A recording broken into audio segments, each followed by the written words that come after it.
Σας χαιρετώ. Είναι πολύ όμορφο καθώς μαγειρεύουμε να έχουμε δημιουργήσει μια όμορφη ατμόσφαιρα στην κουζίνα μας. Έτσι το φαγητό μας έχει σίγουρη επιτυχία.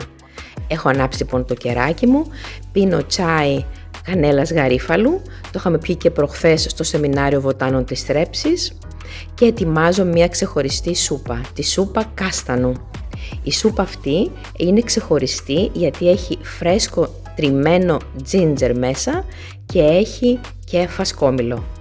Τα υλικά μας λοιπόν είναι μισό κιλό περίπου προβρασμένα κάστανα, υπάρχουν στην αγορά, τριμμένο ginger φρέσκο όσο θέλουμε, μία γλυκοπατάτα, ένα ξερό κρεμμύδι και το φασκόμηλό μας.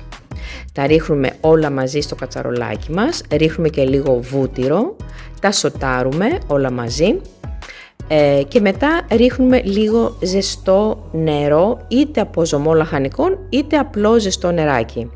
Βράζουν αυτά όλα μαζί περίπου για μισή ωρίτσα, αφαιρούμε τα φύλλα από το φασκόμηλο και βάζουμε τη ράβδο μας. Όλα αυτά τα υλικά γίνονται μια βελουτέ πολύ όμορφη σούπα, τη σερβίρουμε με λίγη κρέμα γάλακτος, πιπέρι φρέσκο και λίγο κολοκυθόσπορο για το χρώμα. Από τη θρέψη με αγάπη.